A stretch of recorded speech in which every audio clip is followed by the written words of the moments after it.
is that by having some follow by then the from determining how the skill will be taught. So mali na-observe na teacher or nangmanang sa katas, na-observe na teacher kita bang nasi sa kurba, ang hinidyan yung kuan o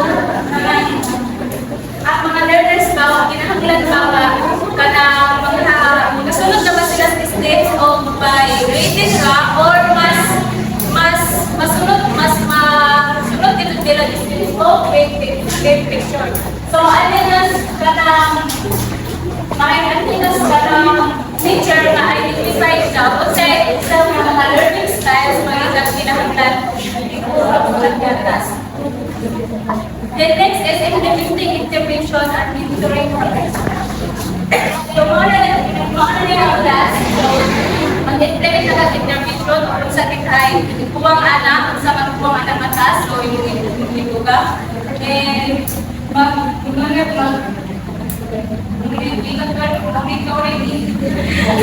mag-monitor na doon sila kasama teacher sa progress or naabay progress pag-learn sa learners sa task. So,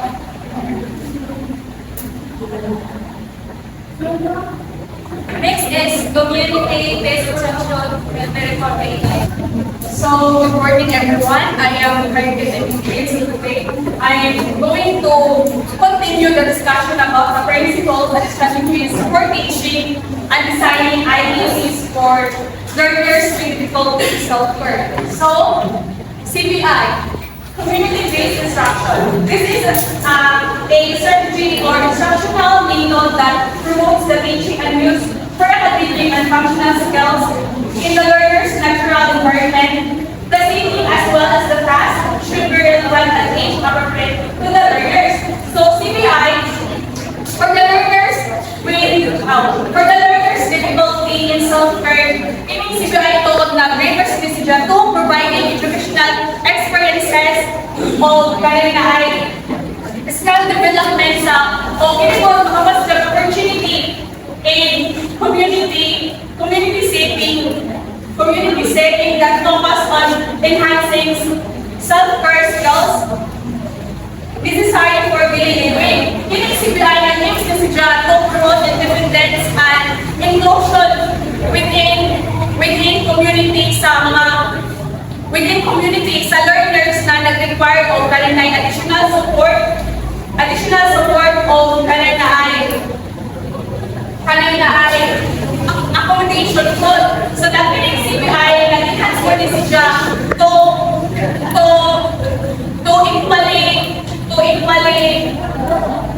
equality sa overall quality sa kalinay individuals with diverse learning needs. So, the work of community-based instruction and domestic domain self-management of living daily living. So, awareness media, eating and food preparation, growing and raising hygiene, health and safety. Dinamin ako i-discusses dahil na po mag-suggest sa utang ko sa kaano sa additional domain classroom school job, network work experiences within the community, internship, big work experiences sa recreational nature domain schools and extracurricular activities to do alone, activities to do with family and friends, physical fitness and activities, community domain, travel, community safety, shopping, food, clothing, and etc. So, CPI is recommended to be done twice a week in classroom simulation. So, learners will become to function as independently as possible. So, ang CPI recommended that is drama makito din sa as a teacher or as an educator dapat mabuhat mo yung minato sa itong mga learners within 2 weeks. Sa isang simana, katuhan na itong isdra ma-fancy yung student. So, systematic feedback, giving of information to learners about their performance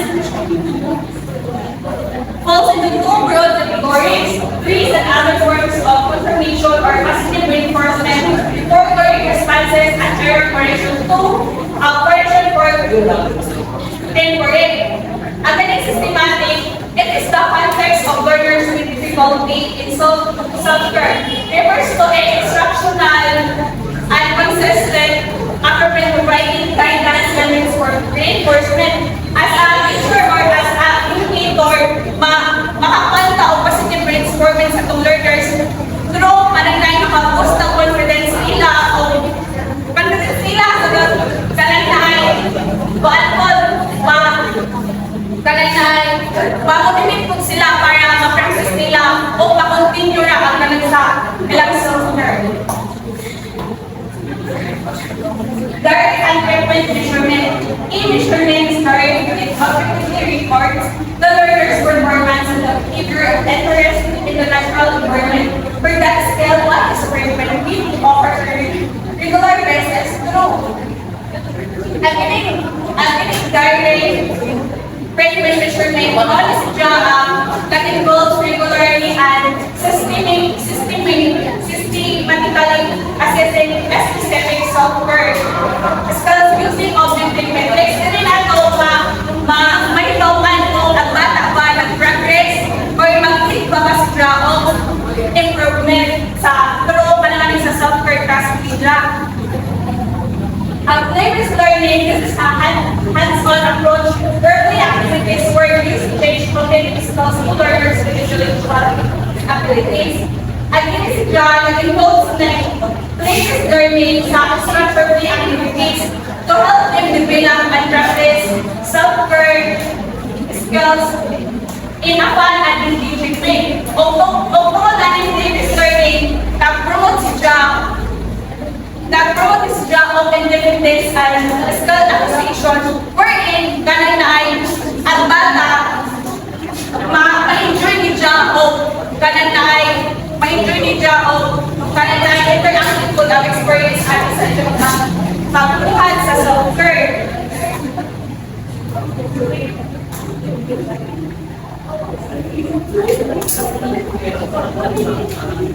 Technology applications. Some learners are highly motivated by using technology bits.